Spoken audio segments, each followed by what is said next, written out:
Welcome to Reread. Today we're going to go over an old Dark Horse comic book called River of Chaos. This thing came out in 1995. I never got it when it came out. Then later on, when I was bored and needed something else to read, I knew it was, probably connected. It didn't connect to anything, but I knew it was just an extra Star Wars story. It just never looked good. And I said, well, okay, I'll buy it. And I bought these for cover price. I see them. I remember exactly the time I got them. All four were out. They were in one of those little boxes of comic books. I may have even got them for cheap too.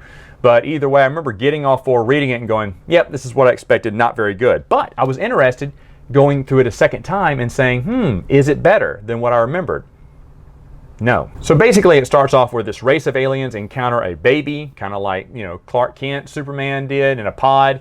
The baby's like, I think 2 years old, and the adopted father, which is called Chino, he sees the time stream flowing around this girl, and he realizes something is important with her, and he brings her into the tribe. Well, as she gets older, 16 years later, she's 18 years old, and the rest of the tribe hate her because she disrupts. It seems like she disrupts the time stream, and they're trying to read the time stream. In fact, only when we finally get to comic book 4, her tribe's going, this is no longer a time stream, it is a river of chaos. Oh, thank you for finally explaining the title of the book series, because as I'm reading, I'm going, what is a river of chaos? What is it? And then finally in book 4, they finally described it. And I just had forgotten over that much time, or just stopped caring. Anyway, she is sympathetic to the Rebel Alliance. There is, the Empire sends someone, Ranulph, undercover as a merchant to kind of infiltrate the Rebel Alliance through her and try to find out where the rebels are based at. No one trusts him at first. In fact, they send him and her to a different location for now. Princess Leia goes, I trust you, I don't trust him. We don't know him. And she's like, oh, he got attacked by stormtroopers. He's okay, because the first time she met him, stormtroopers attacked him. But it looked like the stormtroopers are going to kill him, which makes Ranulph think, wait a minute, is this a double cross? And I can't remember if it's I think it's the governor on the planet. Did he just double cross me? Because his dad is a general, but maybe the governor on the planet doesn't want him there. Maybe this is a double cross. He's thinking that, but he's still loyal to the Empire at this point. And so, oh, that's a funny thing. What is it? Mora has a droid called Widget, and to make sure he doesn't give away the secret location to the temporary base that they're at, they blindfold the droid. I thought that was kind of funny, just in case that droid does not have internal sensory or can't a navigational sensor on him to map out exactly where he is. But Chino, the rest of the tribe wants to kick Mora out. Chino doesn't. He wants to keep her. Meanwhile, Ranulph gets exposed as the rebel traitor because he flees to the Empire, and someone sees him. Merrick, who's another rebel, sees him give the code to go in and talk to the Empire.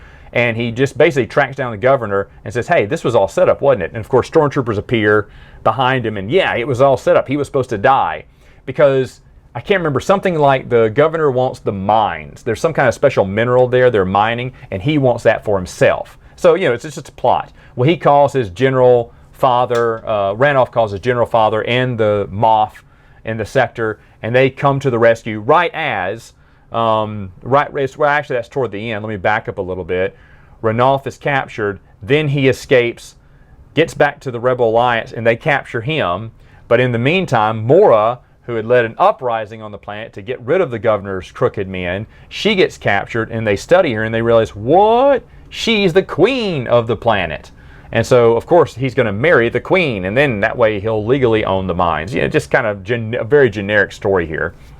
And so Ranulph convinces, in the last book, Ranulph convinces Princess Leia to let him go, to go free Mora. He does. He brings, and as they defeat the governor, the general and the Moff appear, and so he says, yay, the governor was wicked. He goes, okay, well, who's this? It's the queen of the planet. He went, oh, okay, well, we need to execute her because she's a rebel sympathizer. He's like, uh-oh. And so then he, basically takes off with her, saves her from his own dad.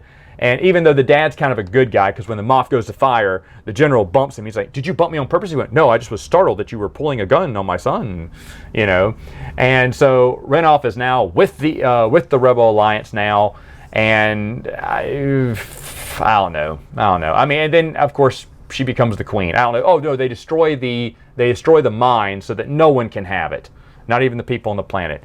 It's an okay story. Something really weird here, though, and books 1, 2, and 3, it just ends on a certain panel, and then there's like 5 or 6 pages of commercials. And I was going, oh, there's no other it didn't say to be continued. It did say the end in the end of book 4, but it just kind of ends on one of the panels, and you think it's maybe you turn the page. Nope, just ads, more ads, more ads, more ads. The end. It was an odd setup for how a Dark Horse comic usually goes there. But again, like I said, this is one of the earlier ones they put out when they were just putting out just random stuff here and there. It's not worth tracking down. It doesn't connect to anything else in the EU, and it's really not that good. There's a Godel bounty hunter. His name is Glot. You think he's kind of cool because he doesn't have the Force, but he can, with his cones, he can kind of tell. He has some, third sense of when something's going to happen. So he's one step ahead of everyone until it's not Merrick. I think it's Ranulph blows off one of his horns, and then he's kind of thrown off a little bit. Then they kill him too.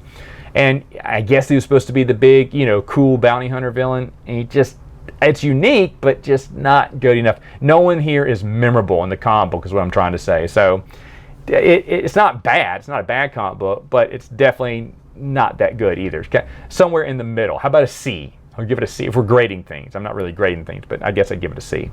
All right, folks, that's it for now. See you next time.